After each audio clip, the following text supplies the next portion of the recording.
자, 오늘 마태복음 6장 1절부터 15절까지 말씀을 통해서 눈에 보이는 기도가 아닌 골방의 기도라고 하는 제목으로 함께 말씀을 나누겠습니다.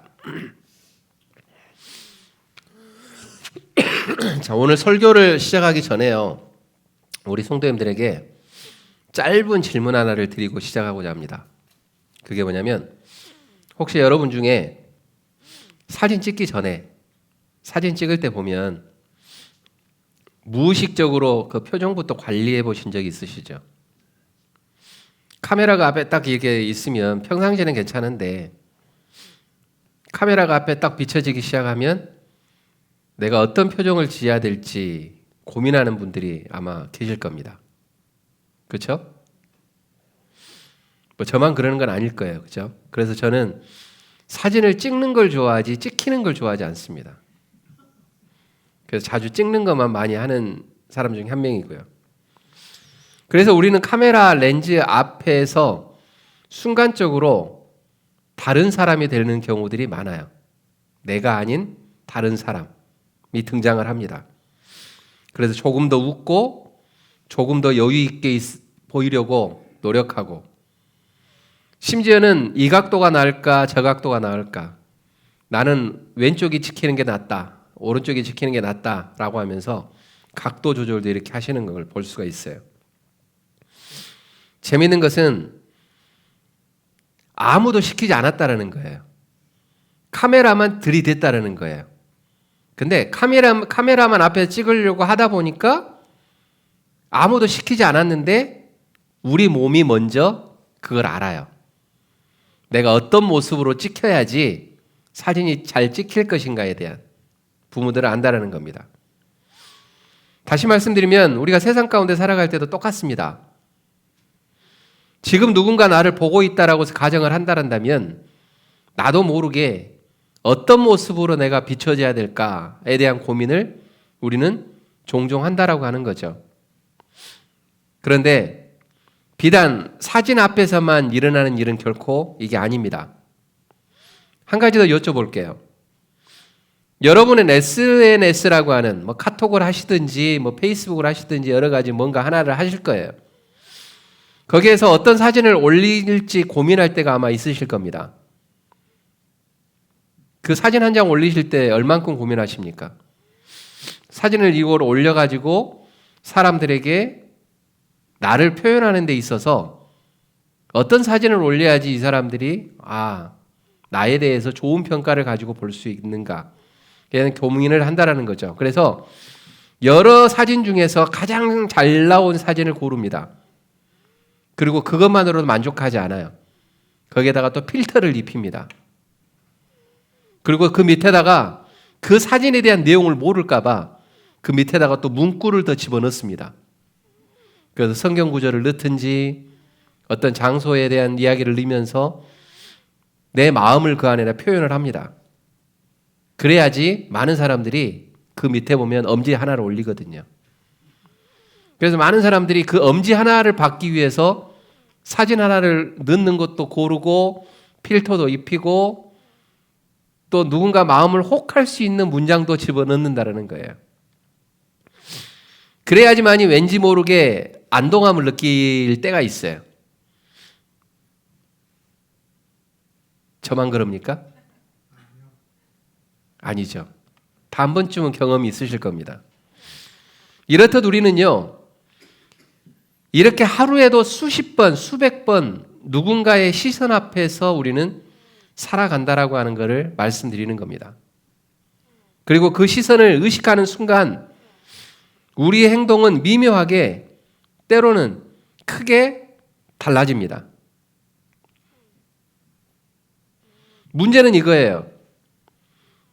우리가 보이기 위한 삶, 보이기 위한 습관, 그 속에 살아가는 것이 비단 세상 가운데 살아가는, 우리의 생활 가운데 살아가는 그런 모습이냐라고 하는 질문입니다. 과연 우리가 교회 문을 들어오는 순간 이 모든 생각이나 모든 상황들이 멈추느냐라고 하는 것에 포인트가 있습니다. 우리가 예배당에 들어오는 그 순간 기도의 자리에 무릎을 꿇는 순간 그 습관이 정말 사라지느냐라고 하는 거예요. 세상에서는 누군가 보여지기를 원하고 카메라가 나에게 비춰왔을 때 가장 이쁜 각도를 만들고 하는 그 모든 것들이 교회 안에 들어왔을 때도 이것이 동일하게 적용되느냐 아니면 그렇지 않느냐라고 하는 거죠. 근데 솔직히 말씀드리면 저는 그렇지 않다고 생각을 합니다. 다른 성도들 앞에서 기도할 때와 아무도 없는 골방에서 혼자 기도할 때 우리의 기도가 정말 같은 온도로 유지하고 있느냐, 같은 진실함 속에서 하고 있느냐라고 하는 것을 우리가 우리 스스로에게 질문을 해야 된다라고 하는 거예요. 바로 이 질문이 이 불편하지만 이 정직한 질문에서 오늘 본문이 시작을 합니다. 예수님은 당시에 가장 존경받던 종교 지도자들 역시 이 질문 앞에서 자유롭지 못했다라고 이야기를 하고 있는 거예요. 그들은 구제할 때, 기도할 때, 심지어 금식할 때조차도 누군가 보고 있는가를 계산했던 사람들입니다. 그리고 주님은 바로 그들을 향해서 오늘 우리 모두를 향해서도 통하는 이 파격적인 선언을 하고 계시는데 그게 마태복음 6장 1절에 있는 말씀이에요. 한번 6장 1절 말씀 한번 읽어볼까요? 읽습니다. 시작. 사람에게 보이려고 그들 앞에서 너희 의를 행하지 않도록 주의하라. 그리하지 아니하면 하늘에 계신 너희 아버지께 상을 받지 못하느니라. 어떻게 보면 그때 그 당시의 종교 지도자들에게 충격적인 선언이기도 합니다. 오늘 이 말씀 앞에 과연 우리의 기도의 자리를 우리가 얼마만큼 정직하게 꺼내서 내려놓고 우리가 하나님 앞에 가고 있는가?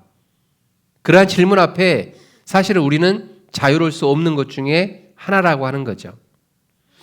아무도 보지 않는 그 골방에서 우리는 과연 어떤 모습으로 하나님 앞에 서 있는지 우리는 우리 스스로에게 한번 퀘스천을 한번 해봐야 됩니다. 그런데 오늘 저는 이 본문을 조금 다른 질문으로 함께 읽어가고 싶어요.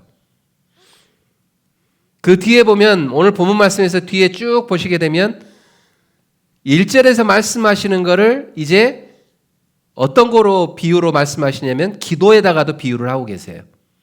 외식하지 말고 골방에서 어떻게 하라고요? 기도하라 라고 이야기를 하는 겁니다. 우리는 과연 우리의 힘으로 이 모든 명령들, 하나님이 말씀하는 것들을 지켜나갈 수가 있을까요? 지켜나갈 수가 있을까라고 하는 그 질문에 우리가 앞에 섰을 때는 결코 아니다라고 볼 수가 있어요. 왜? 앞에서 제가 서론에도 말씀드렸지만 우리는 늘 사람들 앞에 서든지 교회를 들어올 때 항상 우리는 다른 사람의 시선에 먼저 집중할 때가 많기 때문에 그렇습니다.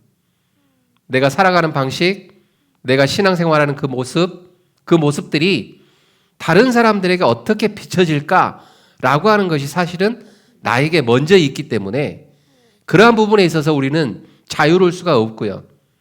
그리고 오늘 예수님이 말씀하시는 외식하지 말고 골방에서 기도해라 라고 하는 그 말씀 가운데 우리가 도저히 이 말씀을 우리 스스로 지켜나갈 수가 있을까라고 하는 부분에 있어서만큼은 우리도 사실은 자신이 없다라고 하는 거예요. 왜?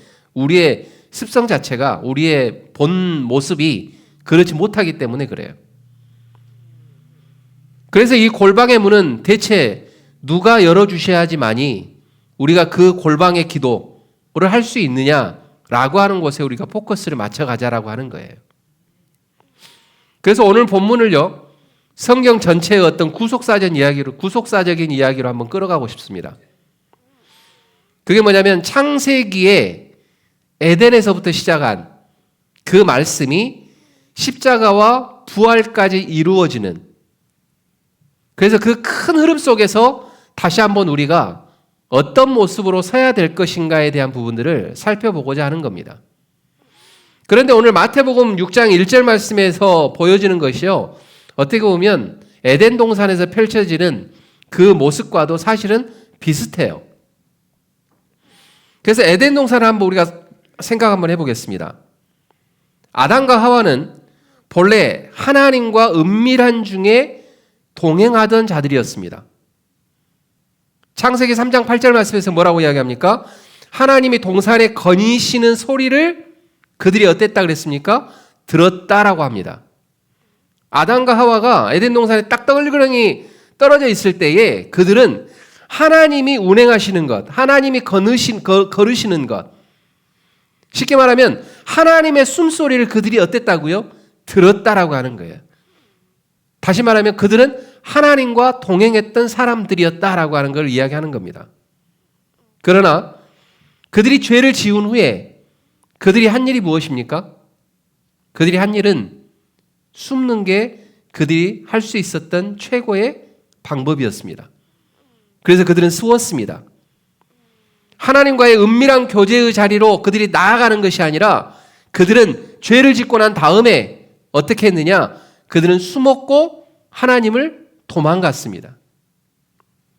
그리고 더 나아가서는 나뭇잎으로 자기를 가리고 사람의 시선, 곧 서로를 의식하는 수치심으로 그들이 들어갔다라고 하는 거예요.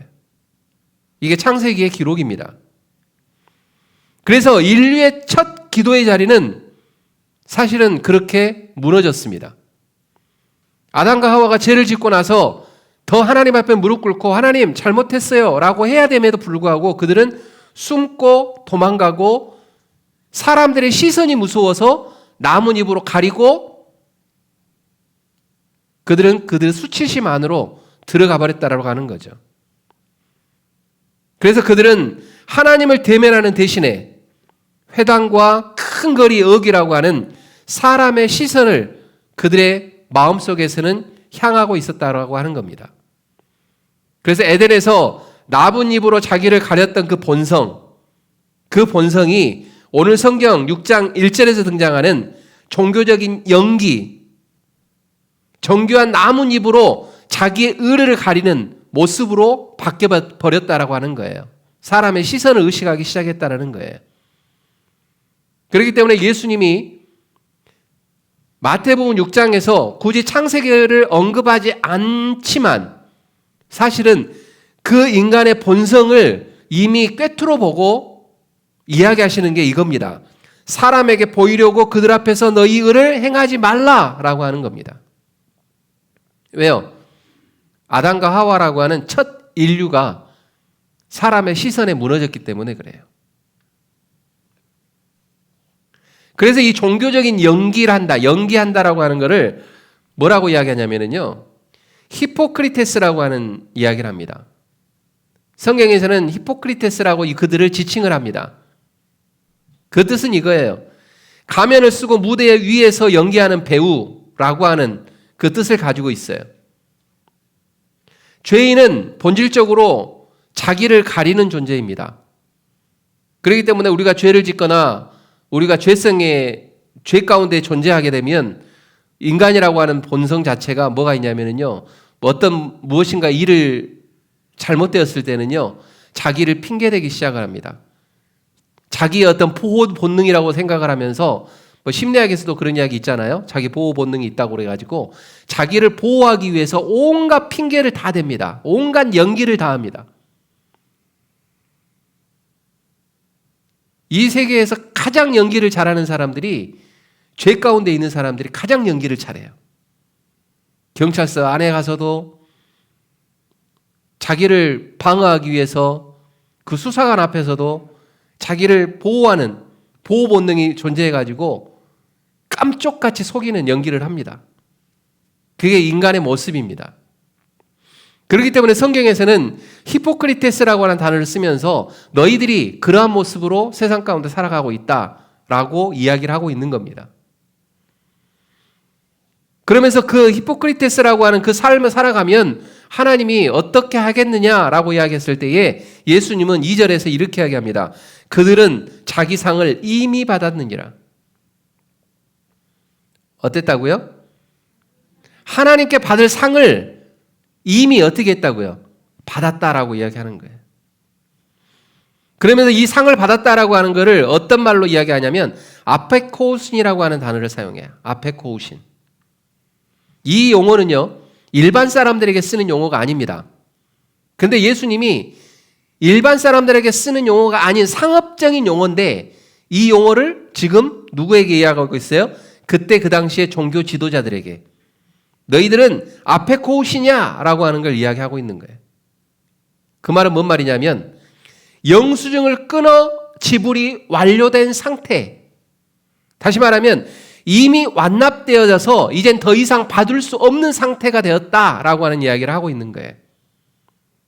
그게 바로 그들은 장의상을 이미 받았느니라고 하는 이 말씀, 2절 말씀에 등장하는 단어예요. 다시 말하면 하나님께서 너희들의 수고와 너희들의 땀과 너희들의 노력을 알기에 내가 너희에게 상을 주고자 하는데, 상을 베풀고자 하는데 사람에게 보이려고 노력하고 사람들 앞에서 자기의 의를 내세웠던 그 사람들은 이미 상을 받았다. 이미 지불이 완료됐다. 라고 하는 것을 표현하고 있는 단어입니다. 다시 말씀드리면 사람의 칭찬을 받는 순간 하나님이 주실 영원한 상급은 소멸하고 만다라고 하는 뜻이에요. 그런데 여기에서 진정한 골방의 사람이 등장을 하죠. 그게 누굽니까? 예수 그리스도입니다. 마가복음 1장 35절에서는요. 예수님은요. 새벽 미명에 한적한 곳에 가셔서 거기에서 기도하셨다라고 말씀을 하셨습니다. 그러나 그 기도의 절정은 어디까지 이어지냐면 겟세마네 동산까지 이어집니다. 그리고 그곳에서 예수님은 은밀한 중에 계신 하나님 아버지 앞에 엎드려서 뭐라고 기도하시냐면 내 뜻대로 마시옵고 아버지의 원대로 하시옵소서라고 본인을 하나님 앞에 맡겨버립니다. 이거는 하나님 앞에 순종하는 모습을 예수님이 보여주시는 겁니다. 그리고 그 순종 때문에 다음날 송소의 휘장이 위로부터 아래로 찢어지는 역사가 일어나고요. 그리고 그 휘장이 찢어짐으로 인해서 하나님과의 은밀한 처소로 들어갈 수 있는 문이 열리기 시작을 했다는 겁니다. 그 휘장이 뭡니까? 지성소입니다. 사랑하는 성도 여러분, 찢어진 휘장. 우리가 오늘 골방에 들어갈 수 있는 것은 내가 노력해서가 아니고 내가 열심히 하나님 앞에 순종해서가 아니고 내가 열심히 하나님의 일을 감당해서가 아니에요. 내가 골방에 들어갈 수 있는 것은 순수하게 무엇입니까? 그리스도께서 겟세마네에서 자기 뜻을 완전히 꺾으시고 십자가에서 자기의 몸을 찢으시면서 우리와 아버지 사이를 가로막던 그 휘장을 찢으신 사건, 그 사건 때문에 우리가 골방으로 들어가서 우리가 기도할 수 있다라고 하는 거예요. 그렇기 때문에 기도하는 사람은 내 의를 자랑하지 말라라고 예수님이 이야기하고 있는 겁니다. 하나님 앞에 봉사하는 사람들은 자기의 그 봉사의 영역을 자랑하지 말라. 그거는 하나님이 이미 우리들에게 그 휘장을 찢으시면서 우리를 용서하셨기 때문에 우리가 할 수 있는 당연한 행동이다. 당연한 역할이다라고 이야기하고 있기 때문에 그거는 우리의 자랑거리가 될 수 없다라고 하는 것을 예수님이 이야기를 하고 있다라고 하는 것을 우리는 기억해야 될 줄 믿습니다. 그렇기 때문에 히브리서 10장 19절에서 20절 말씀에서는 이렇게 말씀하시죠. 그러므로 형제들아 우리가 예수의 피를 힘입어 성소에 들어갈 담력을 얻었나니. 누구 때문에 그 안에 들어갈 수 있었다고요? 예수 그리스도 때문에. 예수님이 피를 흘리셨기 때문에 우리가 그곳에 들어갈 수 있다라고 말씀을 하고 있습니다. 그리고 그 길은 우리를 위하여 휘장 가운데로 열어놓으신 새로운 살 길이요. 휘장은 곧 그의 육체니라라고 말씀을 합니다. 그렇기 때문에 우리가 골방의 문을 열고 들어갈 수 있는 것은 나의 의가 아닙니다. 나의 노력이 아닙니다. 나의 잘남이 아닙니다. 온전히 예수 그리스도의 피, 십자가에서 흘리신 그 피만이 그 골방의 문으로 들어갈 수 있는 열쇠라고 하는 것을 말씀하고 있는 겁니다. 사랑하는 성도 여러분, 우리 성도님들에게 이러한 열쇠가 꼭 주어지시기를 주님의 이름으로 축원드립니다. 우리의 경건이 여는 게 아닙니다. 그리스도의 찢기신 몸이 열어놓으신 겁니다. 그렇기 때문에 7절과 8절에서는 계속해서 말씀하시기를 증언부언하지 말라라고 말씀도 우리는 다시 한번 읽어볼 필요가 있습니다. 이방인들은요, 낯선 신들을 말로 설득하려고 노력을 했습니다. 그렇지만 우리는 이미 그리스도의 피로 값주신, 그리고 우리가 사신, 우리를 그 피값으로 산 우리는 자녀들입니다. 하나님의 백성들입니다. 하나님의 자녀들입니다. 그렇기 때문에 굳이 말로 설득할 이유가 없는 겁니다. 이미 아들의 피로 확보된 그 마음 안에서 우리는 단지 하나님 앞에 아뢰일 뿐입니다. 그렇기 때문에 오늘 본문의 하반절에서부터는 우리가 너무나 잘 아는 말씀이 등장하죠. 어떤 말씀들이 등장합니까? 주기도문이 등장을 하죠. 그렇기 때문에 우리가 주기도문을 우리가 암송하거나 암기할 때 우리는 그냥 습관적으로 암기하면 안 돼요. 왜 그런지 아세요? 주기도문이 등장하기 전에 너희들은 이렇게 기도하라 라고 이야기하기 전에 왜 굳이 구제함에 있어서 의를 보이지 말고 또 구제할 때 오른손이 하는 것을 왼쪽이 모르게 해라 라고 이야기하면서 그 다음에 주기도문을 허락하셨을까? 우리는 곰곰이 생각해 볼 필요가 있다는 거예요. 그래서 주기도문의 첫 머리는요, 뭐라고 시작합니까? 나라가 임하옵시며 라고 시작을 합니다. 이거는 단지 도덕적인 소원이 아닙니다. 그래서 두 가지를 볼 수 있어요. 잃어버린 나라와 되찾은 나라. 창세기 3장에서 앞에서 언급했던 것처럼 아담은요, 하나님이 주신 통치권, 그게 뭐가 있습니까? 하나님이 주신 통치권이 뭐죠? 창세기 1장 28절, 문화명령이라고도 이야기를 하는 그런 부분이죠. 하나님이 주신 그 통치권을 누구에게 넣어줬습니까? 뱀에게 내어줍니다. 하나님이 그들에게 복을 주시면서 하나님이 그들에게 이르시되 생육하고 번성하여 땅에 충만하라, 땅을 정복하라, 바다의 물고기와 하늘의 새와 땅에 움직이는 모든 것들을 다스려라 라고 이야기했는데, 그들이 사람의 시선을 회피하기 위해서 그 통치권을 누구에게 줘버렸느냐? 뱀에게 줬다라는 거예요. 그 순간 이 땅은 찬탈자의 지배 아래 내어놓기 시작을 합니다. 그리고 인류는 스스로 작은 신이 되어서 자기 나라를 만들려고 노력하고 자기 뜻을 세우려고 야망의 존재로 바뀌어버립니다. 그게 대표적으로 뭐가 있습니까? 역사적인 사건의 창세기에 바벨탑 사건. 이 아담과 하와의 그 사건이 결국 어디까지 이어지냐면 바벨탑 사건까지 이어지는 겁니다. 그래서 바벨탑 사건에서 그들이 뭐라고 이야기합니까? 또 말하되 자, 성읍과 땅을 건축하여 그 탑을 꼭대기를 하늘에 닿게 하여서 이게 중요해요.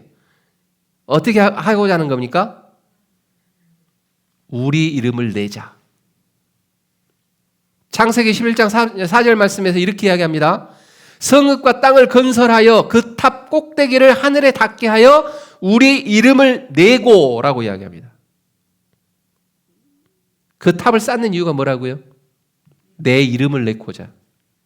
그렇기 때문에 오늘 마태복음 6장에서 이야기하는 이 말씀, 예수님이 이야기하는 이 말씀은 창세기에 이 말씀들을 근거한 말씀이에요. 왜? 그때부터 인간의 모습이 자기를 나타내는 것에 더 집중하는 삶을 살아가고 있기 때문에 그래요.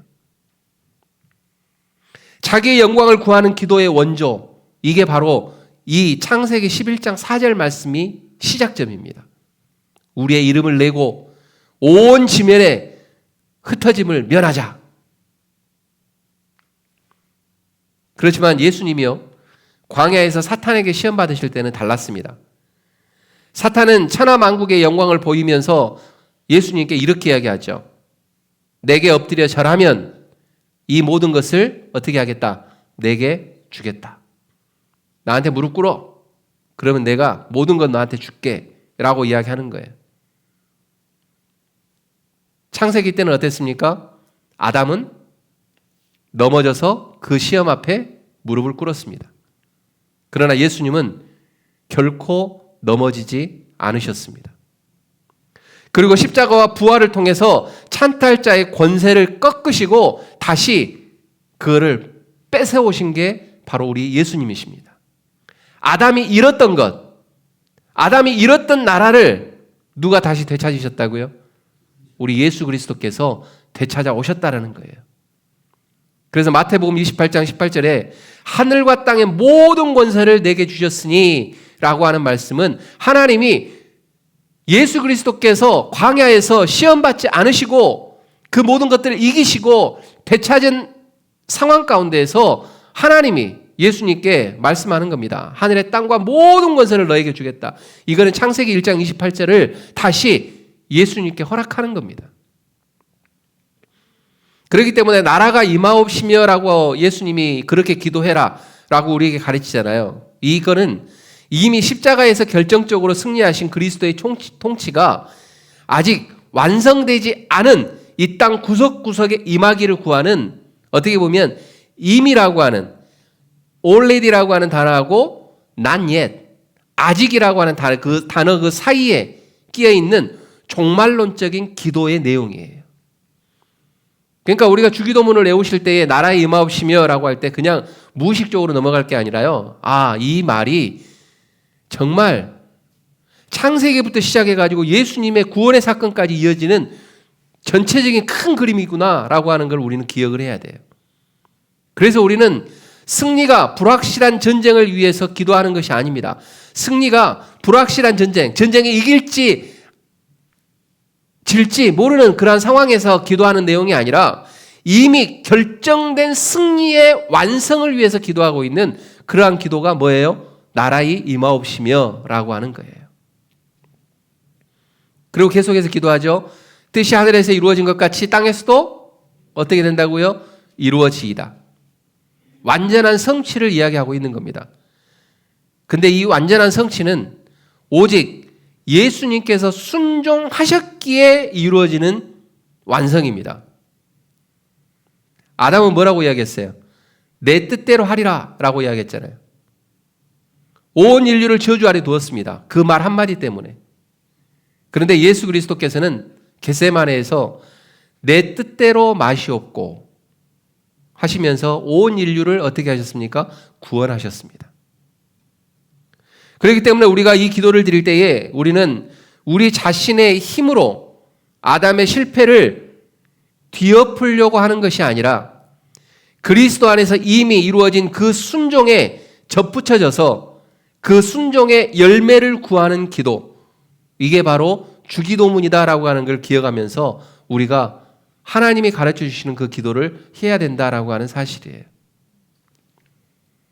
그리고 계속해서 주기도문에서 나오는 기도의 제목들이 이게 있죠.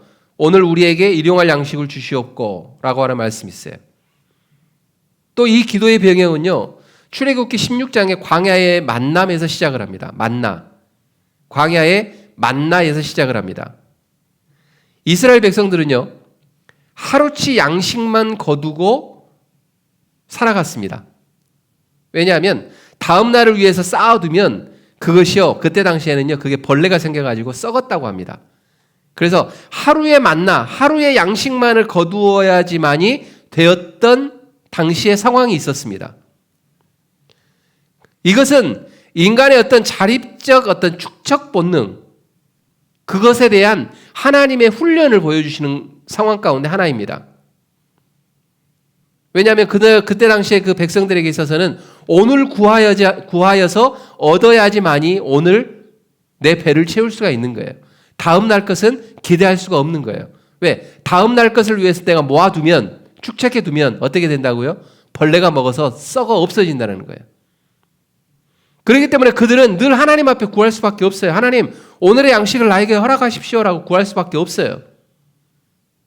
그래서 이거는 하나님의 하나의 훈련입니다. 우리들에게 허락하시는 훈련이기도 합니다. 그런데 오늘 본문 말씀 6장에서 예수님은 또 뭐라고 말씀하시냐면 본인 스스로를 뭐라고 이야기하십니까? 내가 곧 생명의 떡이다라고 선포합니다. 광야의 만나가 가리켰던 궁극적인 실체가 바로 그리스도 자신이라고 하는 것들을 보여주고 있는 것 중에 하나입니다. 그래서 우리가 일용할 양식을 구할 때, 그렇게 기도할 때 우리는 단지 물리적인 어떤 생존만이 아니라 매일 새롭게 그리스도를 의지해야 한다라고 하는 우리의 궁극적인 어떤 고백이 우리 안에 담겨져 있어야 된다라고 하는 거예요. 그러니까 우리가 일용할 양식을 구한다라고 하는 그 기도의 내용에가 우리가 이 세상 가운데 살아갈 때, 하나님, 우리가 세상 가운데 살아갈 때 경제적으로 어렵지 않게 해주세요, 이런 의미가 아니라는 거예요. 일용할 양식을 주옵시고 라는 말은 오늘 하루를 살아감에 있어서 하나님 앞에 어떻게 해요? 하나님 앞에 근본적인 궁핍, 그 궁핍은 육체적인 궁핍을 떠나가지고 영적인 궁핍을 이야기하고 있다라고 하는 겁니다.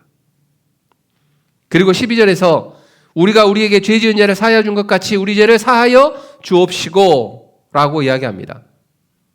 이 구절 또한 도덕적인 조건이 아닙니다. 다시 말하면 내가 용서해야 용서를 받는다라고 하는 그런 구절이 아니에요. 어떤 공로의 어떤 논리가 아니라는 거예요. 우리가 이 말씀을 마치 내가 누군가를 용서해야지만이 하나님이 나를 용서하시는구나 라고 이렇게 받아들여 버리면요, 복음은 무너지게 됩니다. 우리는 정반대로 읽어야지 맞아요.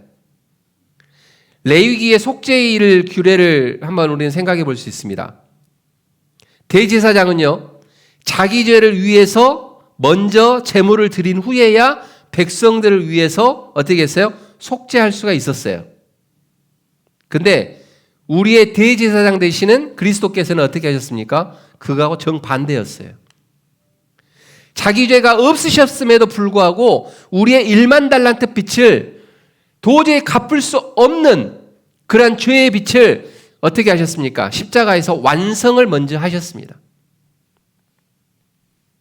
우리가 타인의 100데나리온을 빚을 용서하는 것은 우리가 용서를 얻기 위한 거래가 아니라 이미 일반 달란트를 탕감받은 자기의 몸에서 자연스럽게 흘러나오는 열매가 되어져야지 그게 예수 그리스도께서 우리들에게 원하는 모습이다라고 하는 거예요. 그렇기 때문에 용서하지 못하는 마음이 우리 안에 혹시라도 있으신다 한다면 심각하게 고려해 봐야 돼요. 어떻게 고려하느냐? 구원을 잃어버릴까 봐 두려워하는 문제가 아니고요. 자신이 얼마나 큰 빛을 예수 그리스도로부터 탕감을 받았는지를 아직 실감하지 못하기 때문에 누군가를 용서를 못하는 거예요. 사랑하는 성도 여러분, 우리 클립턴 하나님 침례교회 성도님들은 예수님께 이미 내가 가지고 있는 큰 빛을 탕감받았다라고 하는 그 믿음이 우리 성도님들의 삶 가운데 주어지시기를 주님의 이름으로 축원드립니다. 그러면은요, 누군가 용서하는 것은 쉬워요. 왜? 죽을 수밖에 없는 죄를 나는 탕감받았잖아요. 근데 내가 용서할 수 없는 사람이 정말 죽을 죄를 지을 만큼 내가 용서를 못하는 건 아니잖아요. 근데 우리는 그 위치까지 가지 못한다는 거예요. 왜? 아직 내가 예수님께 탕감받은 죄가 얼마나 큰지를 내가 모르니까 그래요. 사랑하는 성도님들, 오늘 이 시간 깨닫는 우리 성도님들 되시기를 주님의 이름으로 부탁을 드립니다. 그리고 13절에서는 우리들에게 이렇게 이야기하죠. 우리를 시험에 들게 하지 마옵시고 다만 악에서 구하옵소서. 이 기도 역시 광야의 이스라엘과 그리스도의 대조적인 그 대조 속에서 빛을 발휘하게 되는데요. 이스라엘은 광야 40년 동안 시험에서 거듭 어떻게 됐습니까? 넘어졌습니다.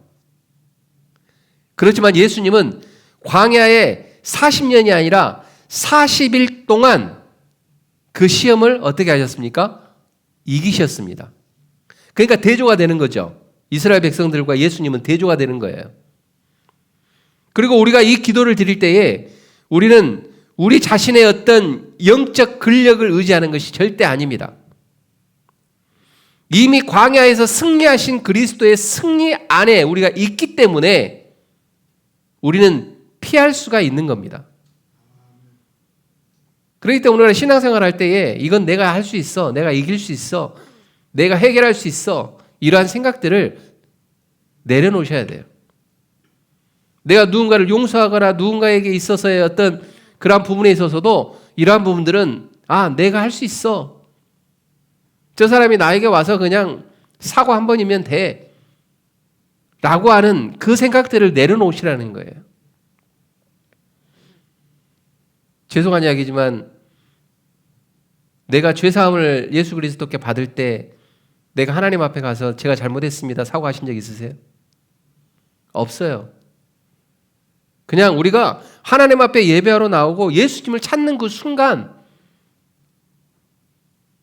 죽을 수밖에 없는 그 죄가 어떻게 됐어요? 그냥 사함을 받았어요. 거기에 시작점이 있는 거예요. 사랑하는 성도 여러분, 그렇기 때문에 오늘 마태복음에 등장하는 6장에서 사람에게 보이려고 그들 앞에서 너희 이거를 행하지 말아라.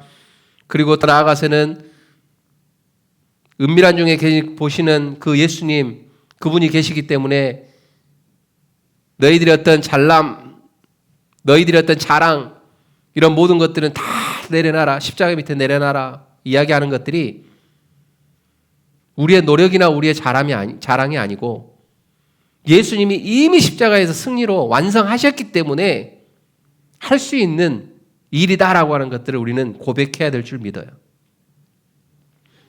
사랑하는 성도 여러분, 서두에 저는 여러분께 정직한 질문 하나를 드렸습니다. 그게 뭐냐면 누군가의 앞에서 대표로 기도할 때, 그리고 아무도 없는 골방에서 기도할 때 정말 같은 온도냐라고 하는 질문이었어요. 그리고 사진을 찍을 때 사람들 앞에서 내가 나아가는데 얼마나 이쁘게 보이려고 내가 표정을 짓느냐라고 하는 것 드렸습니다. 그래서 오늘 본문을 통해서 우리는 이 질문의 답을 조금 찾아갔으면 좋겠습니다. 그 답은 뭐냐면 더 진실하게 기도해라. 더 진실하게 누군가를 섬겨라. 더 진실하게 세상 가운데 나아가서 살아가라. 라고 하는 이야기가 결코 아니에요. 그 답은 바로 이겁니다. 바리새인들의 외식적인 기도는 에덴에서부터 흘러온 인류의 자기 은폐 본능, 그것에 근거한 종교적인 형태였습니다. 그러나 예수 그리스도께서 겟세마네의 골방에서 완전히 순종하시고 십자가에서 우리와 하나님 사이의 휘장을 찢으심으로 이제 우리에게 참된 골방을 열어주신 것, 그리고 그 골방에 들어갈 수 있다라고 하는 것은 우리의 경건을 증명하기 위한 것이 아니라 그리스도 안에서 값없이 열린 그 자리로 자연스럽게 들어갈 수 있는 은혜다라고 하는 사실들을 기억하셔야 한다는 겁니다. 성경 속 위대한 지도자들을 한번 보십시오. 다니엘이 있죠. 다니엘은 바벨론의 압제와 사자굴의 위협 속에서도 어떻게 했습니까? 그 행동은 예루살렘으로 창문을 열어놓고 하루에 3번 하나님 앞에 무릎을 꿇고 기도했습니다. 그리고 다니엘은 사람의 시선이나 왕의 의인이 아닌 오직 하나님을 독대하는 골방에 그를 들여놓았던 사건들을 통해서 영적인 거장이 될 수가 있었습니다. 그렇지만 다니엘의 그 담대함조차도 궁극적으로는 아직 오시지 않는 그리스도를 바라보는 믿음 위에 서 있었습니다. 무엇보다 우리 주 예수 그리스도를 바라보았다라고 하는 겁니다. 사랑하는 성도 여러분, 우리도 마찬가지입니다. 우리도 우리의 삶 가운데 온전히 예수 그리스도를 바라보며 예수님이 열어놓으셨던 그 골방의 문을 우리는 자연스럽게 들어가서 하나님 앞에 감사하고 우리의 모든 은하, 우리의 어떤 자랑이나 이런 모든 것들은 내려놓는 것, 이런 훈련이 우리들에게는 필요하다는 거예요. 왜? 하나님이 요구하시는 거니까. 예수님이 원하시는 거니까. 내가 모든 자리 만들어 놨지 않았느냐? 왜 밖에서 사람들에게 잘 보이려고, 사람들의 시선에 의식해서 예전에 아담과 하와가 보여줬던 그 모습으로 왜 돌아가려고 하느냐? 라고 하는 것을 예수님이 이야기를 하고 있는 거예요. 주님은 지상의 사역의 바쁜 일정 속에서도 새벽 미명에 한적한 곳으로 가셔서 하나님 아버지와 은밀하고 인격적인 기도 시간을 가지셨습니다. 그리고 마침내 겟세마네 동산이라고 하는 은밀한 골방에서 내 뜻대로 마옵시고 아버지의 원대로 해주십시오라고 기도하면서 자신을 완전히 꺾으시고 십자가의 순종으로 나아가셨던 그 예수님, 그 예수님을 본받는 우리 모든 성도님들이 되셨으면 좋겠습니다. 말씀을 정리하겠습니다. 오늘 하나님께서 우리에게 말씀하시는 내용은 더 열심히 기도해라 라고 하는 게 아니에요. 오해하고 들으시면 안 됩니다. 더 열심히 봉사해, 더 열심히 섬겨, 더 열심히 기도해 라고 하는 내용이 아니라는 거예요. 그리스도께서 우리 성도님들을 위해서 이미 여신 그 골방으로 들어오라는 거예요. 한번 따라서 한번 해볼까요? 이미 열어놓은 골방으로 들어와라. 밖에서 그 골방에 들어가기 위해서 수고하고 노력하지 말고 어떻게 하라는 겁니까? 모든 것 내려놓고 모든 것 포기하고 예수 그리스도께서 열어놓은 그 골방으로 그냥 들어와라 라고 하는 거예요. 그리고 그 자리에서 여러분은 더 이상 사람의 시선을 살 필요가 없는 자유인이 되었다라고 하는 것을 말씀하고 있는 겁니다. 다시 말씀드리면 이미 아버지 하나님의 사랑받는 자녀가 되었다. 그렇기 때문에 세상 가운데 방황하지 마라고 하는 말씀이다라고 하는 겁니다. 사랑하는 성도 여러분, 눈에 보이는 기도가 아닌 참된 골방의 기도로 들어가시기를 주님의 이름으로 축원드립니다. 은밀한 중에 보시는 하늘아버지께서 성도님들의 골방 기도를 들으시고 하나님의 때에 가장 선한 것으로 갚아주실 줄 믿습니다. 사람에게 보이는 기도가 아닌 그리스도 안에서 아버지를 독대하는 참된 기도자로 서시기를 주님의 이름으로 축원드립니다. 그럴 때에 하나님이 교회를 살리고 성도를 살리고 이 세상 가운데 하나님 나라를 완성하시는 겁니다. 기억하십시오. 하나님이 상을 주시려고 하는데 종교적인 연기로 그것들을 다 포기해버리는, 잃어버리는 그러한 성도들이 한 분도 없었으면 좋겠습니다. 하나님은 이미 우리들에게 주시려고 하는 기쁨의 상을 이미 준비하고 계세요. 근데 우리가 계속 그거를 거부하고 있어요. 무엇으로? 자기 자랑으로. 남의 시선 때문에 그걸 거부하고 있다는 사실이에요. 그러나 우리 성도님들은 그러한 어리석은 사람들이 안 됐으면 좋겠습니다. 그래서 우리 클립턴 한인 침례교회 성도님들은 건강하게 주님이 원하시는 모습 가운데 한 분도 빠짐없이 살아가시는 우리 모든 성도님들 다 되시기를 다시 한번 주님의 이름으로 축원드립니다. 기도하겠습니다.